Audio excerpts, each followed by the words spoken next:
Alaska. Sorry. 4,500 miles to prove to him that life is worth living. We went on that thinking that it would take a year for us to reach 250,000 people. But as little as 11 days, we reached 250,000 people.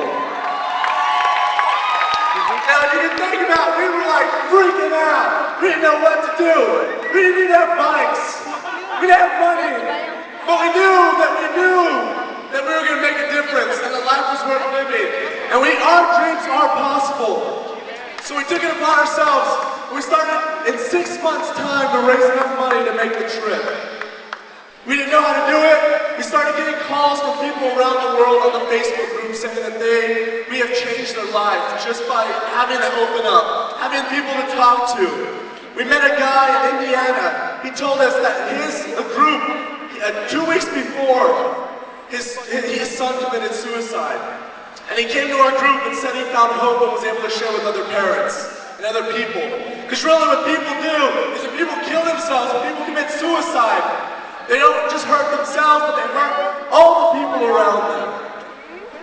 And so we began to find this outlet. People from all over started calling us up. We ended up getting a website going, alivecampaign.org.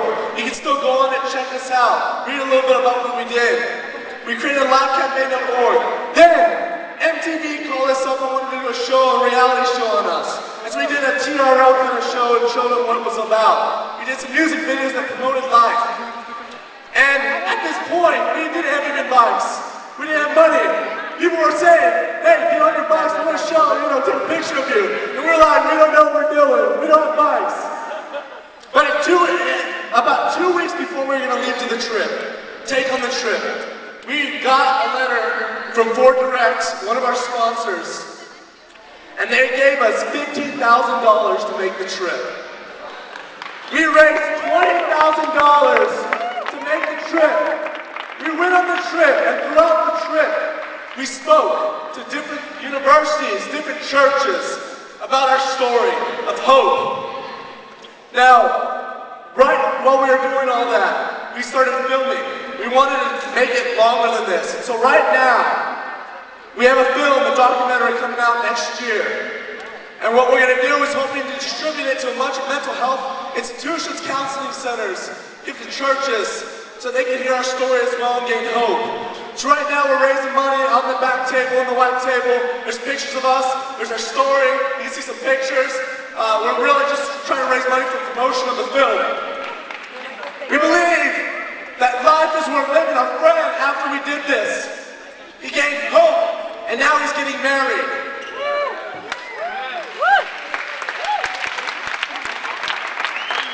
I just want to thank all of you for coming out today. I don't want to take too long, because I know you're here for Building 429. But I just wanted to say, if you feel like life isn't worth living, believe me, it is. There is something to life, there's more to it. Dreams are possible.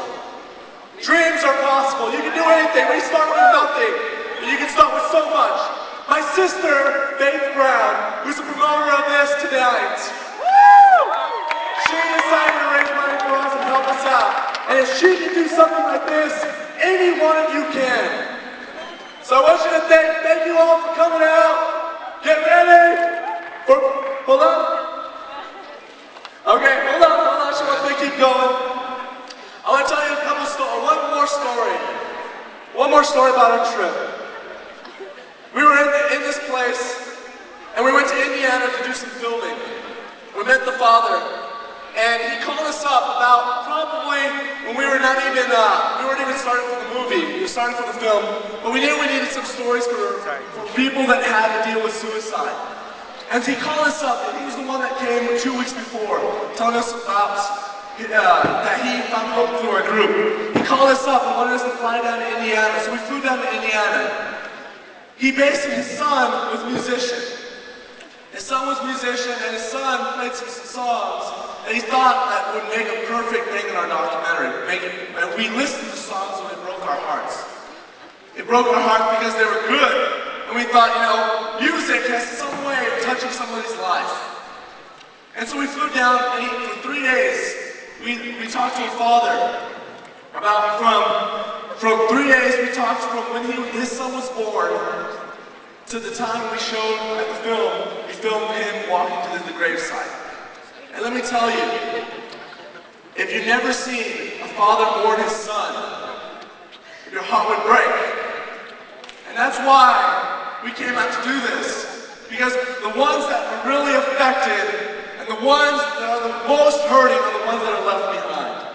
They're the survivors. And usually what happens to a lot of these people is once they're left behind, their family is more likely to commit the act than their friends are. We heard from the story, his name was Ben Schwartzman, the guy who committed suicide, the kid. He was only 18 years old.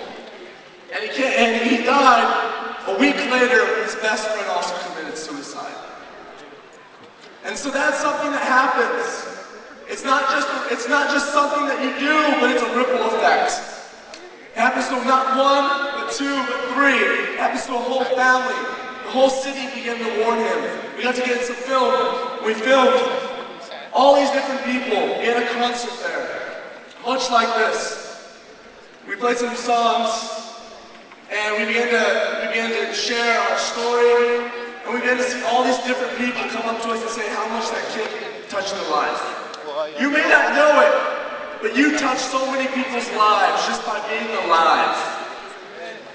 Just by being alive, you touch so many people. That is why we call ourselves the Alive campaign. We wanted to say that life is better than death. Living is so much more. And maybe it's something as stupid as doing a bike ride across the country from Waco, Texas to Anchorage, Alaska, 4,500 miles, 2.5 months, every day, about 70 miles a day, about 5 hours a day. We found different people who keep us, but maybe it's something as simple, as stupid as that will touch somebody. But each of you have your own kind of Alive campaign. Each of you have your own campaign to live. Each of you has something to contribute that nobody else has. We touch some people, but you touch so many other people as well. And we can do this together. So, I don't know if the band's ready. Chick. Huh? All right, I'm gonna introduce Jason right here from Building 1409.